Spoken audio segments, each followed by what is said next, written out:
Good morning to all the students of class 10. Today we are going to see how to find out the zeros of a cubic polynomial. अभी तक हमने quadratic polynomials के बारे में पढ़ लिया है, उसके ज़ीरोज़ निकालने भी सीख लिए हैं और उसका relationship with the coefficient is also we have done. In this video we will see about the cubic polynomials. Cubic polynomials में आप जानते हैं कि उसकी डिग्री कितनी होती है, 3. तो कोई भी polynomial which with x degrees greatest degree is 3 then it is called cubic polynomial. So जैसा कि हम जानते हैं कि for a cubic polynomials we have 3 zeros. जैसा क्वाड्रेटिक में 2 ज़ीरोज़ था, यहाँ क्यूबिक में हमारे पास कितने ज़ीरोज़ हैं, 3 ज़ीरो हैं. तो नेमिंगली क्वाड्रेटिक में हमने अल्फ़ा और बीटा लिया था, यहाँ पे एक gamma that is third zero which is also added. So we have taken here 3 zeros alpha beta and gamma. ये बिल्कुल वैसे ही डिजिट्स हैं, बिल्कुल वैसे ही वेरिएबल्स हैं जैसे एक्स वाई और जेड होता है. तो सिंस एक्स हम लोग यहाँ यूज़ कर रहे हैं, इसीलिए हमने अपने रूट्स को अल्फ़ा बीटा और गामा नाम दिया है. तो आप देखेंगे कि क्वेश्चन किस तरह से आता है. क्वेश्चन है find all the zeros of the polynomial P x, जो कि 3 डिग्री वाला है cubic polynomial, if one of its zero is 3. एक ज़ीरो दिया हुआ है 3. तो अगर हम जानते हैं alpha beta and gamma are the roots of the polynomial, the factors of the polynomial will be X minus alpha, X minus beta and X minus gamma.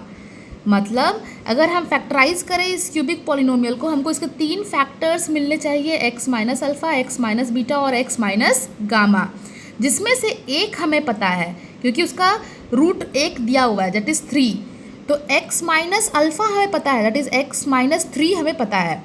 -3 क्यों लिया हमने जबकि यहाँ रूट 3 था? क्योंकि हमारा जब रूट पॉजिटिव होता है तो वो x के साथ कैसा होना चाहिए, x -3 should be equal to 0 होना चाहिए, तब जाके वो +3 आएगा उधर जाके.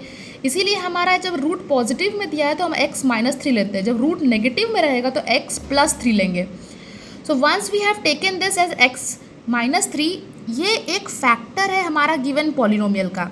फैक्टर का मतलब क्या होता है कि x -3 must divide P x, उसको एकदम डिवाइड कर देना चाहिए, रिमाइंडर 0 आना ही चाहिए.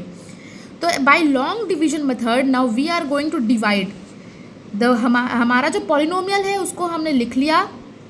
अगर वो पॉलिनोमियल अरेंज्ड वे में नहीं होगा तो आप प्लीज़ ग्रेटेस्ट डिग्री से स्मॉलेस्ट डिग्री अरेंज कर लेंगे. अगर 5x² पीछे दिया रहेगा तो उसको आराम से पहले आगे कर लेंगे, साइन के साथ ठीक से अरेंज करेंगे, उसके बाद डिवीजन करेंगे. डिवीजन करने के लिए हमारा एक रूट दिया हुआ था तो x -3 हमारा एक फैक्टर बन चुका है. डिवाइड करना अगर आपको नहीं आता है तो we will I am going to show you simple just division here.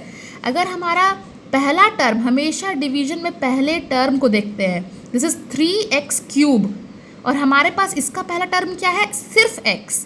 तो हमें कितना बनाना है, 3x³ बनाना है. तो इसमें क्या मल्टीप्लाई कर दे जो पहला टर्म 3x³ बन जाए. तो x में अगर हम लोग 3x² मल्टीप्लाई करते हैं तो हमारा सेम टू सेम पहला टर्म 3x³ बन जाता है. तो हमने पहला टर्म के लिए 3x² को x के साथ मल्टीप्लाई किया और साथ में 3 के साथ भी मल्टीप्लाई होगा. वो जो x के साथ मल्टीप्लाई होगा वही 3 के साथ भी मल्टीप्लाई होगा. तो 3x² को जब x के साथ मल्टीप्लाई किया ये बन गया 3x³ और जब -3 के साथ मल्टीप्लाई किया तो ये बन गया -9x². पहले से 3x² था, यहाँ 3 से मल्टीप्लाई किया बन गया -9x². अब डिवीजन में जैसे हम लोग माइनस करते हैं वैसे ही माइनस किया, सब्ट्रैक्ट करने से ये दोनों कैंसिल हो गया, इसका माइनस का साइन चेंज हो गया किस में, प्लस में. Now this is 9x² and this is -5x². दोनों में से हम लोग माइनस करेंगे तो आएगा आंसर 4x². पॉजिटिव आया because it was positive 9x². और ये जो नंबर है नेक्स्ट हम उसको उतार लेंगे 11x. अब देखिए फिर से पहला डिजिट देखना है हमें. पहला वाला क्या है, 4x² और यहाँ पे क्या है x. तो x को 4x बनाने के लिए हमें क्या चाहिए, 4x. ऑलरेडी एक x था, यहाँ x² चाहिए था तो 4x² से हमने मल्टीप्लाई कर दिया. और ये ज़रूर ध्यान रखिए कि यहाँ कौन सा साइन है. अगर यहाँ पॉजिटिव है तो हम अपने पॉजिटिव नंबर से ही मल्टीप्लाई करेंगे ताकि जैसे ही नेगेटिव करें तो पॉजिटिव नेगेटिव कैंसिल हो सके. तो हमने जैसे ही 4x से मल्टीप्लाई किया आगे वाला नंबर बन गया 4x² और पीछे वाले के साथ में मल्टीप्लाई किया -4x × 3 बन गया -12x. तो अब हमारा 4x² और 4x² कैंसिल हो गया, यहाँ 0 आ गया और ये आया था -11x था, ये +12x था, तो यहाँ सिर्फ x बच गया that is +x.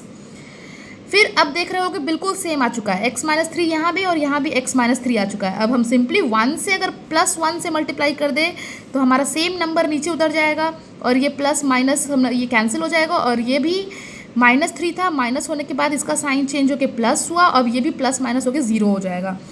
Simply you have done the division और आपको क्या मिल चुका है, एक कोशेंट मिल चुका है जो कि अब क्वाड्रेटिक फॉर्म में आ चुका है। अब ये कोशेंट जो है उसको आप आराम से फैक्टराइज करेंगे, मिडिल टर्म को स्प्लिट करते हुए आपको 2 और ज़ीरोज़ मिल जाएंगे और वही है आपका क्यूबिक पॉलिनोमियल का दूसरा ज़ीरोज़।